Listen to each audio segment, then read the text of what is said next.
Do not read the same story twice. I'm not.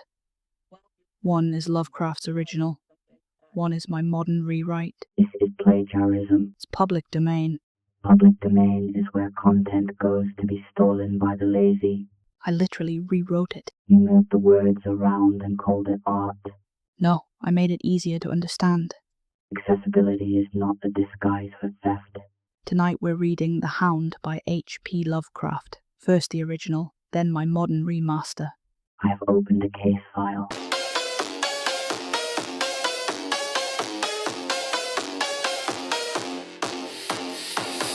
In my tortured ears there sounds unceasingly a nightmare whirring and flapping, and a faint, distant baying, as of some gigantic hound. It is not dream. It is not, I fear, even madness. For too much has already happened to give me these merciful doubts. St. John is a mangled corpse. I alone know why, and such is my knowledge that I'm about to blow out my brains for fear I shall be mangled in the same way. Down unlit and illimitable corridors of eldritch fantasy sweeps the black, shapeless nemesis that drives me to self-annihilation.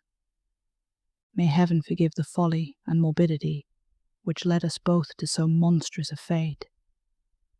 Wearied with the commonplaces of a prosaic world, where even the joys of romance and adventure soon grow stale, St. John and I had followed enthusiastically every aesthetic and intellectual movement which promised respite from our devastating ennui.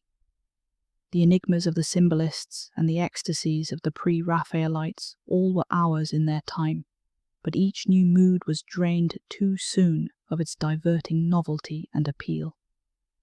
Only the sombre philosophy of the decadence could hold us, and this we found potent only by increasing gradually the depth and diabolism of our penetrations.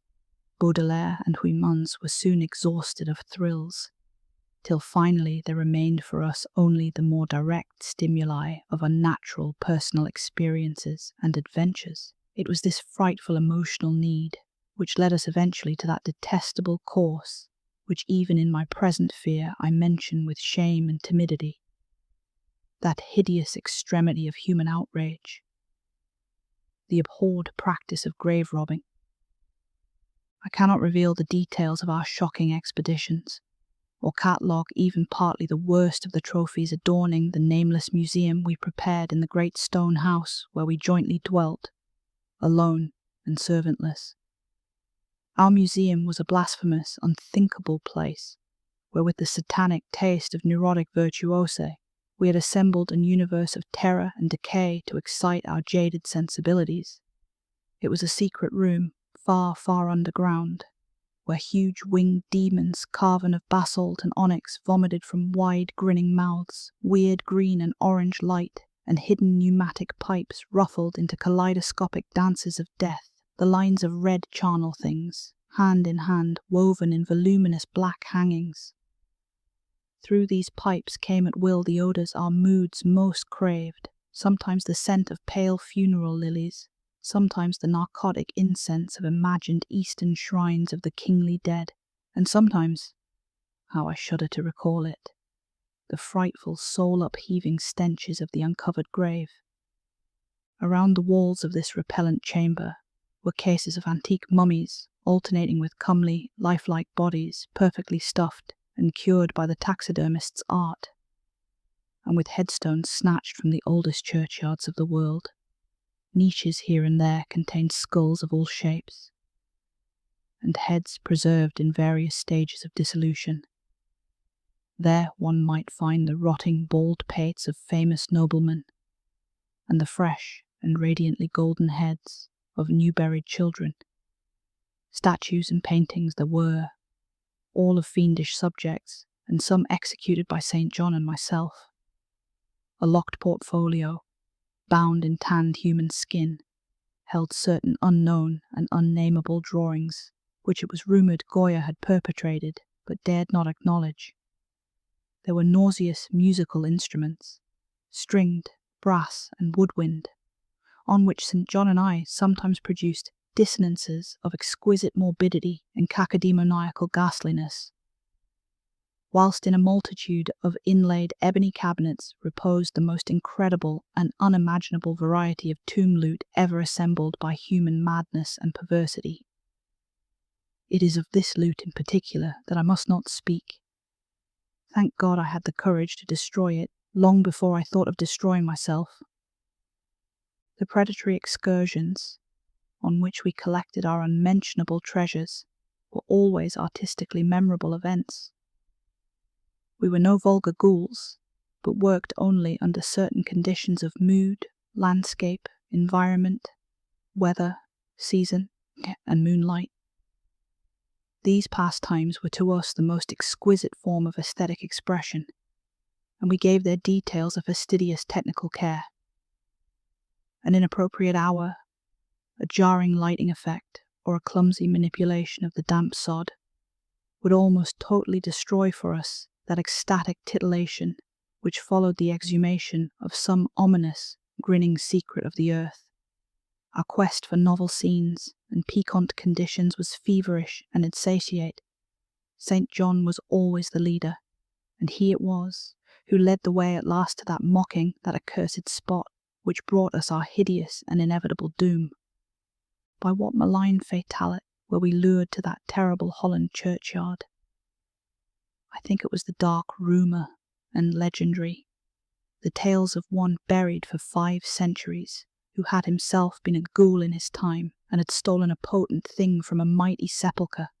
I can recall the scene in these final moments, the pale autumnal moon over the graves, casting long horrible shadows, the grotesque trees, drooping sullenly to meet the neglected grass and the crumbling slabs, the vast legions of strangely colossal bats that flew against the moon, the antique ivied church pointing a huge spectral finger at the livid sky, the phosphorescent insects that danced like death fires under the yews in a distant corner, the odours of mould, vegetation, and less explicable things that mingled feebly with the night wind from over far swamps and seas, and worst of all, the faint, deep-toned baying of some gigantic hound which we could neither see nor definitely place.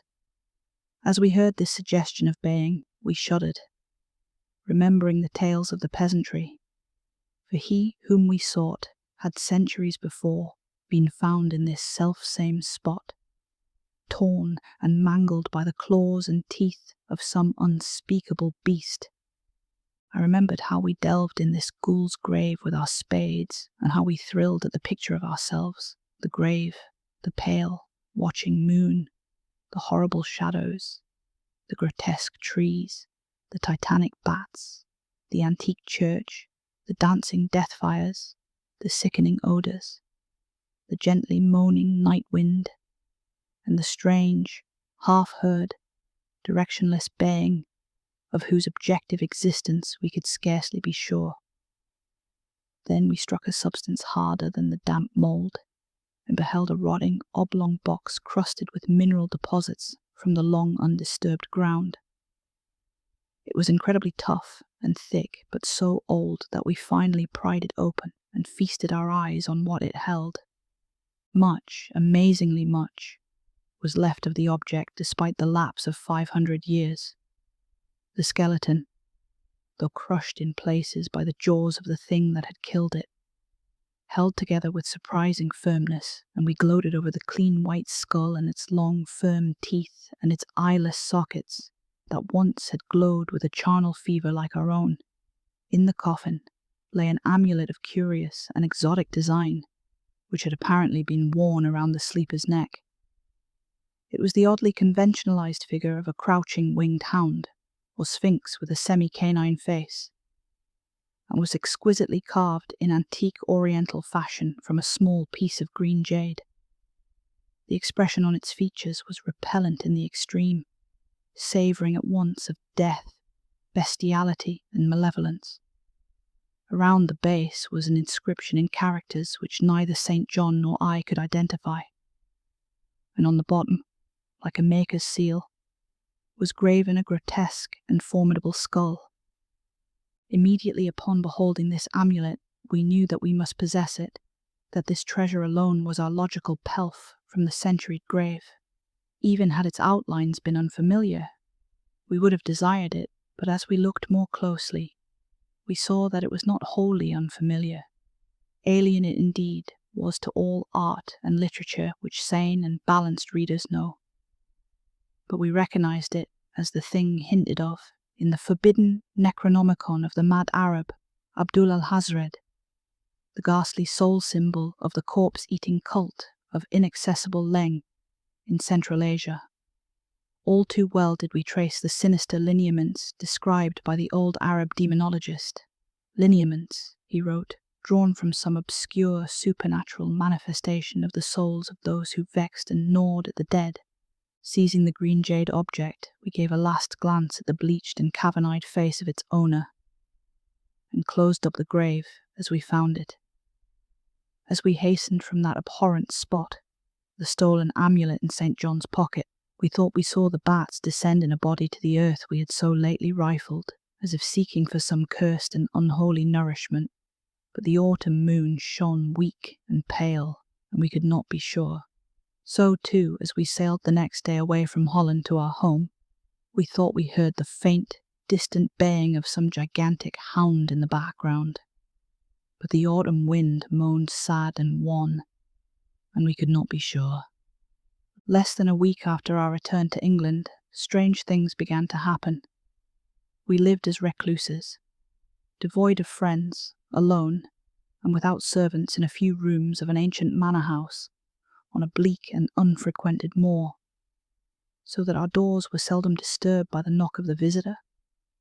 Now, however, we were troubled by what seemed to be frequent fumblings in the night, not only around the doors, but around the windows also, upper as well as lower.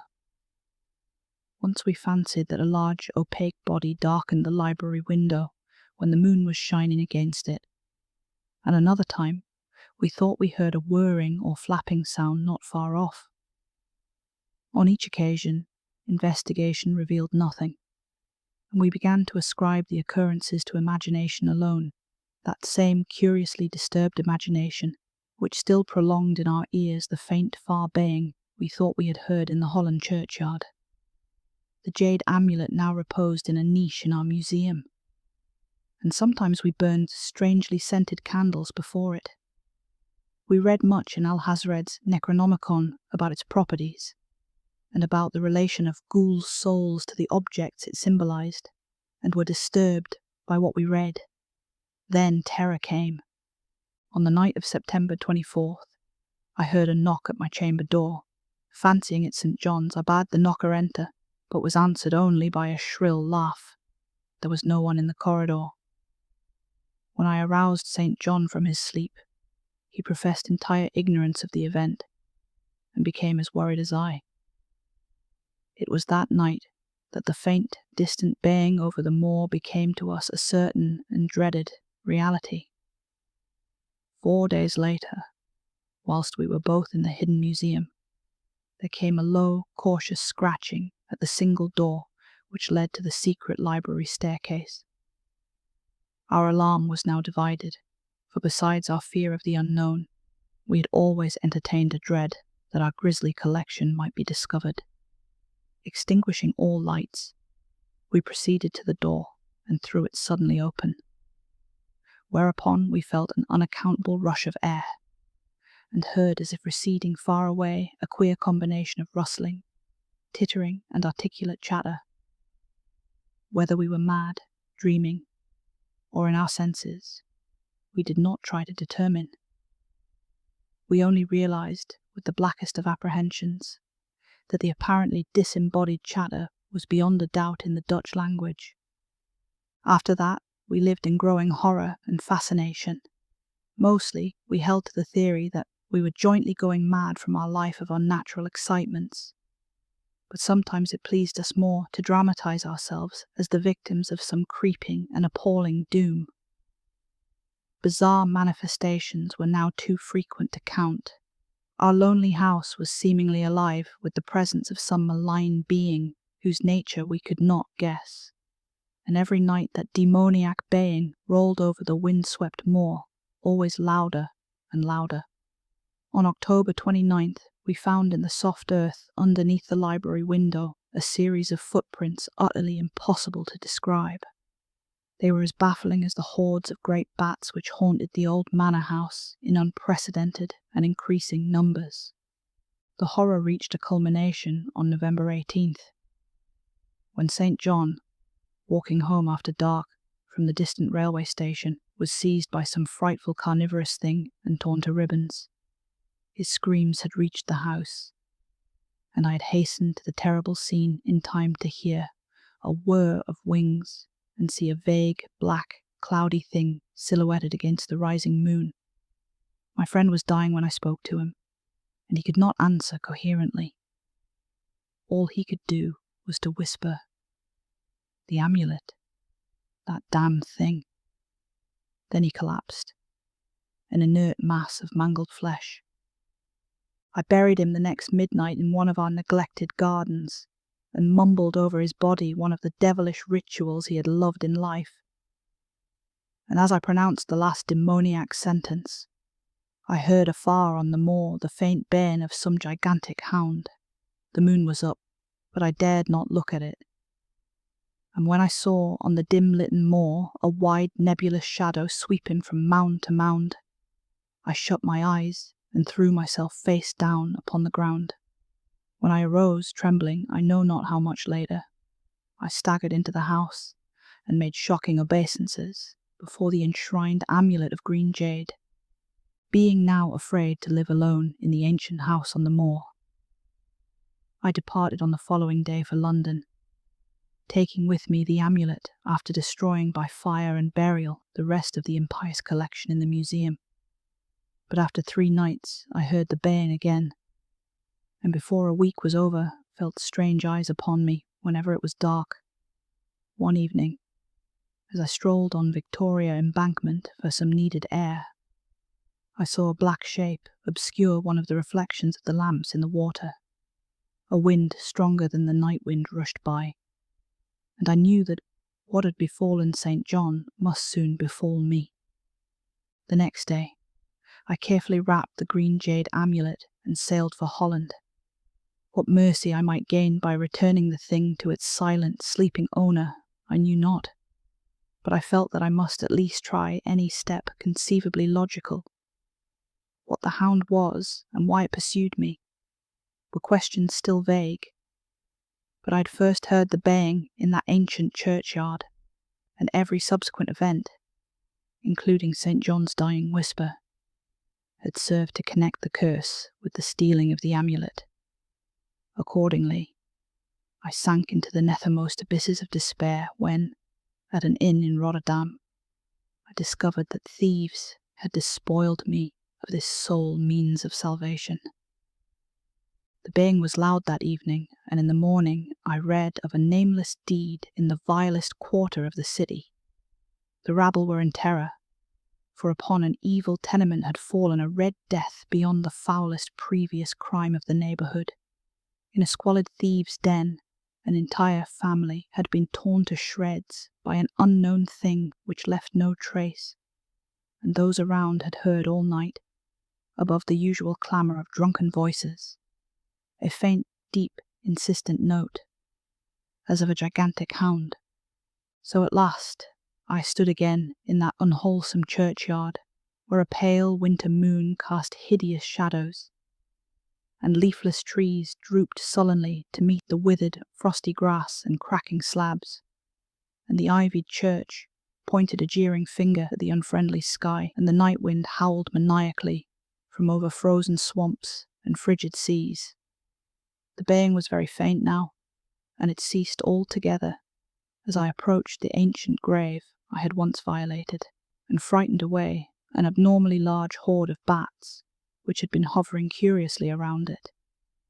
I know not why I went thither, unless to pray, or gibber out insane pleas and apologies to the calm white thing that lay within, but, whatever my reason, I attacked the half-frozen sod with a desperation partly mine and partly that of a dominating will outside myself.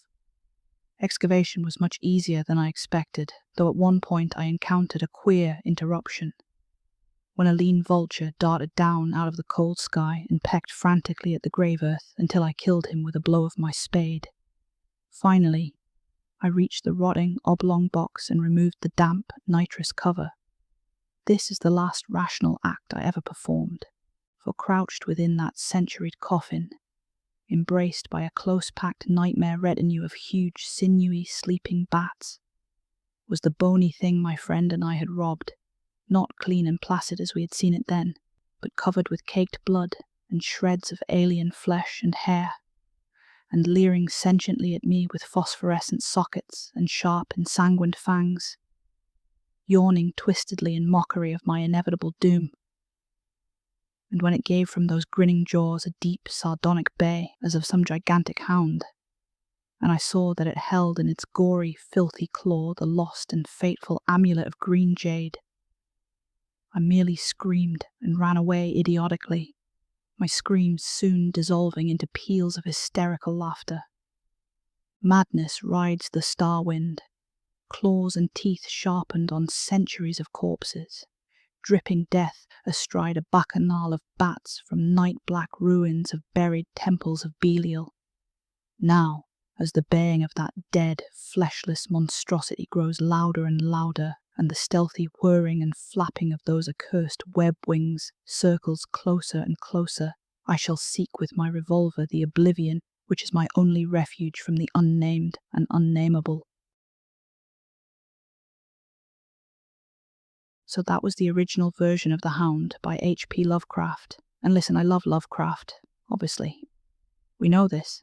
The man could describe a spooky wall for 6 pages, and somehow I'd still be there like, yes, babe, tell me more about the morally suspicious brickwork. But he did write like every sentence had been dipped in candle wax, rolled through a graveyard, and then forced to wear a waistcoat. So now we're doing the same story again, but this time in a modern rewrite. Same cursed grave, same terrible decision, same creepy little jade dog thing that absolutely should have been left where it bloody was, just with language that doesn't make your brain feel like it's trying to climb over antique furniture in the dark. This is The Hound, remastered. I can still hear it. The wings, the scratching. That awful dog-like howl somewhere far off in the dark. I wish I could tell myself I'd imagined it. I wish I could blame stress, grief, or a complete mental break. But I can't. I can't, because St. John is dead. He wasn't just killed, he was ripped apart. And I know by what. I'll not let myself suffer like he did. I'm going to kill myself before that can happen. I'm writing this because someone should know what happened before I end it. Whatever came for him is coming for me next. And I'm not letting it tear me open the way it tore him. God forgive us. We brought this on ourselves. Through nothing but childish boredom. That sounds pathetic now, doesn't it? 2 grown men with too much money, too much free time, and not enough sense between us to leave dead people where we found them. But that's how it started. At first, we chased art, poetry, strange books, paintings. We loved anything dark, dramatic, tragic, or forbidden. We told ourselves we were cultured, sensitive, different. Every new obsession thrilled us for a while. Then, it bored us. We read darker books. We collected stranger art. We surrounded ourselves with anything that made ordinary people uncomfortable. Eventually, even that wasn't enough. Nothing entertained us, so we went looking for something real, something we could touch, something we could steal. That's how we ended up robbing graves. I'm not going to tell you everything we did. Some confessions don't deserve detail. But in the old stone house where St. John and I lived together, alone and without servants, we built a secret museum far beneath the ground. That room was our pride. God, that makes me sick now. We thought it was beautiful.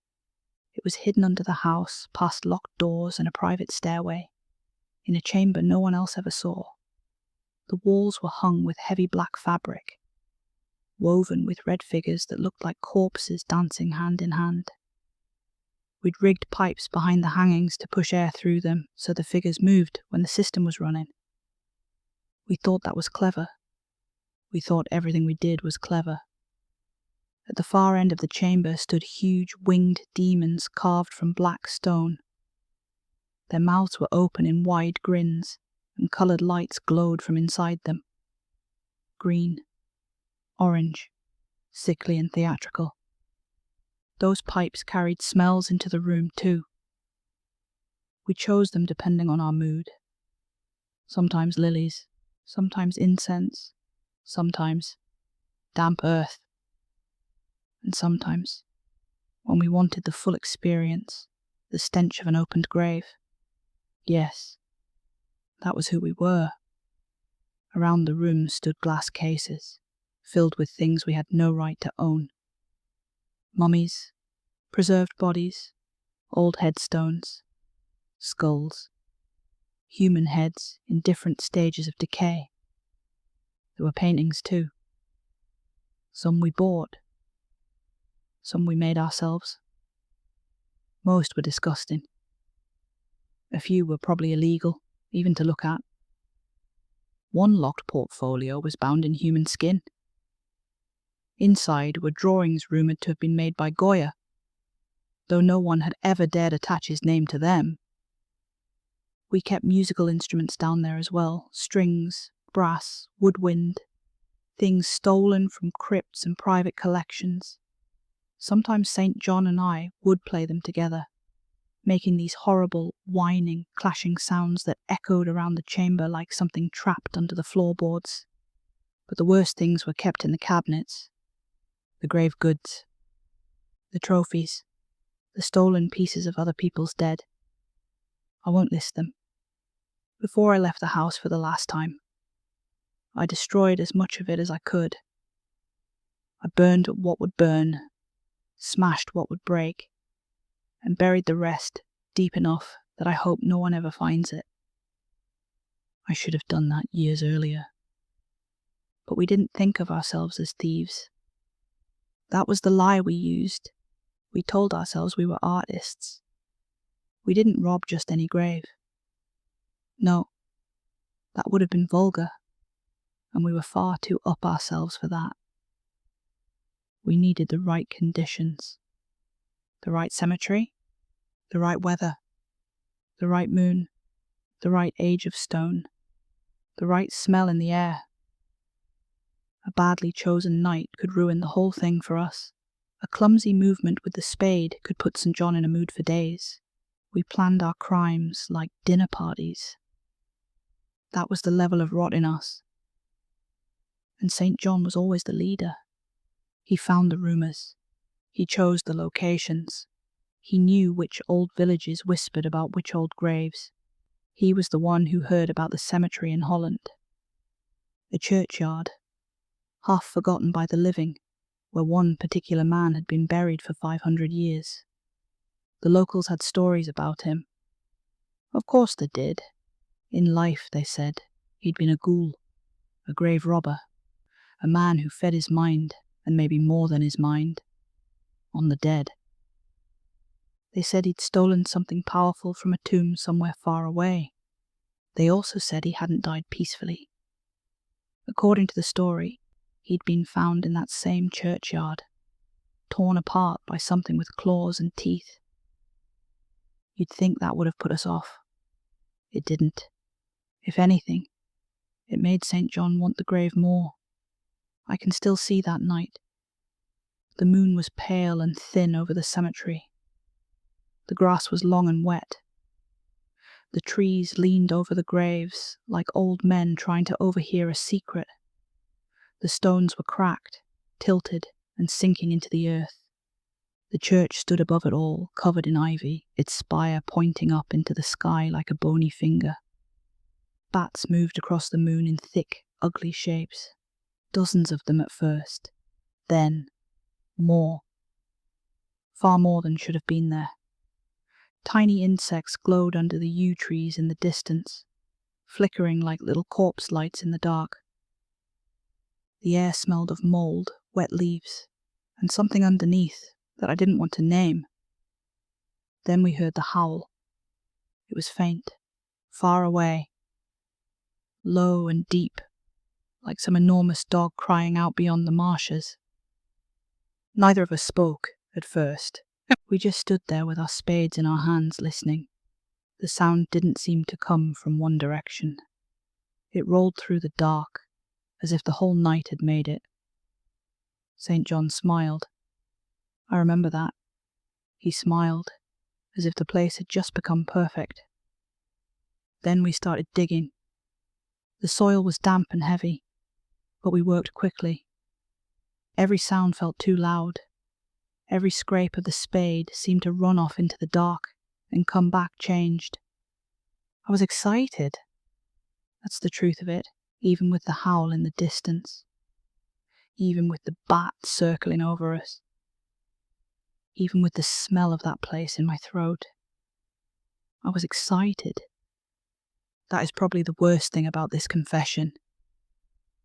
We dug until our spades hit wood. The coffin was long, old, encrusted with mineral deposits from the earth. It should have fallen apart the moment we touched it, but it was tougher than it looked. We had to pry it open, bit by bit, swearing under our breath, hands slick with mud. When the lid finally gave way, we leaned over it together. The body inside was far too intact. After 500 years, there should have been almost nothing left. But the skeleton still held together. Some of the bones were crushed, as though something huge had bitten down on them. But the skull was clean and white. The teeth were long.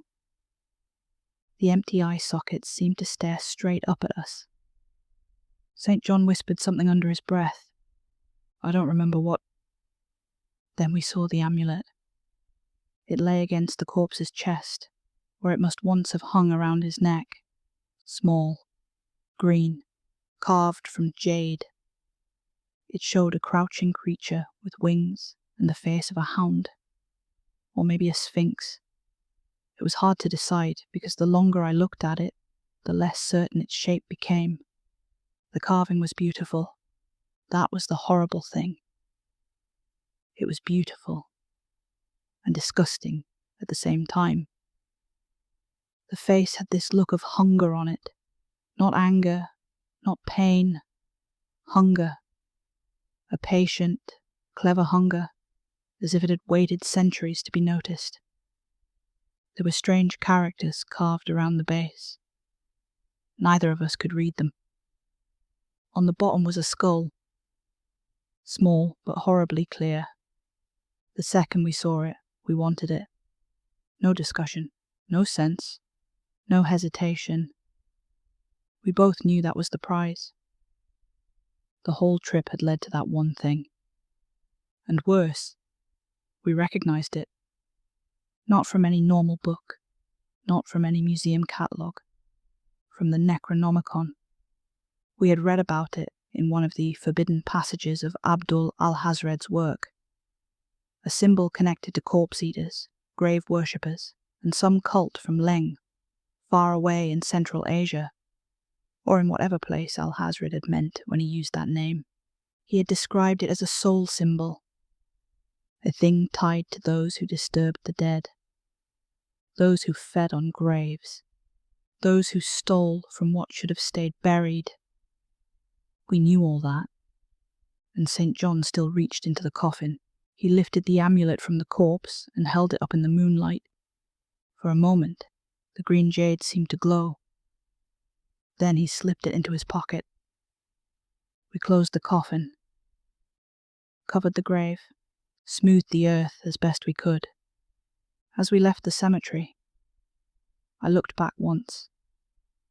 The bats were dropping toward the grave in a thick black cloud, landing on the fresh earth, as if something there had called them down. I told myself it was the moonlight playing tricks. I told myself lots of things in those days. The next day, we sailed back to England, out on the water, with the cold wind moving around us. I heard the howl again.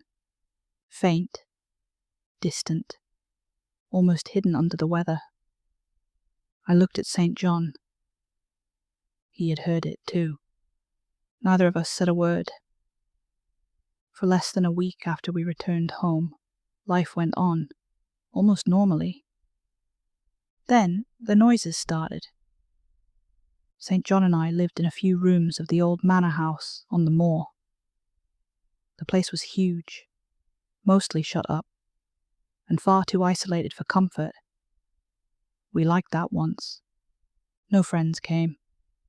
No servants worked there. No one had any reason to knock on our door. So when something began fumbling around outside at night, we both noticed. At first it was the doors, then the windows. Lower windows, upper windows, windows. No person could reach without a ladder. One night, moonlight was shining across the library glass when a large, dark shape passed in front of it. By the time we ran outside, there was nothing there. Another night, I heard wings close to the house. Not the soft flutter of a bird, but a heavy, leathery sound, like wet canvas being beaten in the air. Again, we found nothing. We blamed nerves. We blamed imagination. We blamed the cemetery, the stories, the excitement of the trip. But the amulet sat in a niche in our underground museum, and neither of us could stop looking at it. Sometimes St. John burned candles in front of it. Strange candles with a smell I hated. We read more from the Necronomicon, too much more. We followed every reference we could find to the amulet, to Leng, to grave eaters, to the bond between a stolen object and the thing it belonged to. St. John said it was fascinating. I said the same. Both of us were frightened. Then, on the night of September 24th, something knocked on my bedroom door. I was half asleep and thought it was St. John. "Come in," I called. No one came in. Instead, something laughed. A sharp, high laugh. I got out of bed and opened the door. The corridor was empty. I woke St. John immediately. He swore it hadn't been him, and I believed him. His face had gone pale in a way I had never seen before. That night, the distant howling over the moor became impossible to dismiss. It was real. It was out there. And it was closer than it had been in Holland. 4 days later, we were down in the museum when something scratched at the door. Not the outer door. The hidden one. The private door that led up the secret stairs to the library. A slow, careful scratching, like nails testing the wood. For a few seconds we stood completely still. We were afraid of whatever was outside. We were also afraid it might be human. That almost sounds funny now, but it's true. We were terrified some ordinary person had found their way into the house and discovered the entrance to our secret room. That would have ruined us. So we put out the lights. We crept to the door. St. John counted silently, with his fingers. 3, 2, 1. We threw it open. Cold air rushed past us. Something moved away in the dark. We heard rustling. A little clicking sound. Then laughter. Then a burst of fast, excited chatter, fading up the stairs. It was speaking Dutch. That was when I first understood. We were not dealing with fear alone. Whatever had followed us home was not just an animal. After that, the house changed. Or maybe we did. It felt alive around us. Every room had corners that seemed occupied until we looked directly at them. Every dark window felt watched from the other side. The howling came every night, always far enough away to make us doubt its position. Always close enough to make sleep difficult. The bats grew worse too. They gathered around the house in huge numbers, hanging from the stonework and sweeping across the roof at night. Sometimes there were so many that the moon disappeared behind them. On October 29th, we found prints in the soft ground below the library window. I don't know how to describe them. They weren't human. They weren't dog tracks. They weren't bird claws. They looked like something had landed there, stood for a while, and then moved away in a way no normal living thing should move. St. John stared at them for a long time. Then he said, "We should bring the amulet back to Holland." I laughed at him. I actually laughed. I told him he was being ridiculous. I said we had wanted danger, and now we were inventing it because boredom had finally rotted our brains. I don't know whether I believed that. I think I just didn't want to give the amulet back. Neither did he. That was the truth. Whatever fear we felt, greed held tighter. The horror finally broke open on November 18th. St. John had gone to the railway station and was walking back across the moor after dark. I was inside when I heard him scream. There are sounds the mind rejects at first. It hears them, but it refuses to understand. That scream came across the moor like something being cut out of him. I grabbed a lantern and ran. By the time I found him, whatever had attacked him was already lifting away. I saw a black shape against the moon, a dark winged mass rising from the ground with a heavy rush of air. Then it was gone. St. John was on the floor. His clothes were shredded. His body was opened in places I forced myself not to look at for long. He was still alive, barely. I knelt beside him and tried to speak, but there was so much blood in his mouth that he couldn't answer properly. He grabbed at my sleeve. His fingers were slick and shaking. Then he whispered, "The amulet, that damn thing," and died. I buried him the next night in one of the neglected gardens behind the house. I don't know why I didn't call anyone. Fear, partly. Guilt, mostly. What could I tell them? That my friend had been killed by something we stole from a dead man. That we had a museum full of corpses under the house. That a grave robber from Holland had sent a flying hound to collect us. No. I buried him myself. Over his body, I muttered one of the old rituals he had loved. The words sounded stupid in my mouth, but I said them anyway. When I finished, the howl came from the moor, long and low. I didn't look up at the moon. I couldn't. But I saw the shadow move across the ground. Wide, blurred, passing over the garden mounds like smoke with wings. I dropped flat on my face and shut my eyes. I don't know how long I stayed like that. When I got back inside, I went down to the museum and stood in front of the amulet. I bowed to it. I actually bowed. That small green thing sat in its niche, calm and ugly, and waiting. The next day I left the house. Before I went, I destroyed the museum. It took hours. I smashed the cases, burned the hangings, dragged bones and relics into pits, broke cabinets open with an axe. By the time I was done, the secret chamber looked like a fire-blackened tomb. I told myself I was ending it. I told myself I was cutting away the sickness St. John and I had built together. But I took the amulet with me. Of course I did. Even then, I couldn't leave it. I went to London. I thought the city might protect me. I thought crowds, lights, traffic, and noise might bury the thing that had followed us across the sea. For 3 nights, I slept. On the 4th night, I heard the howl again. It was faint, but I knew it. Before the week ended, I felt watched whenever it grew dark, not watched like a man watches from a doorway.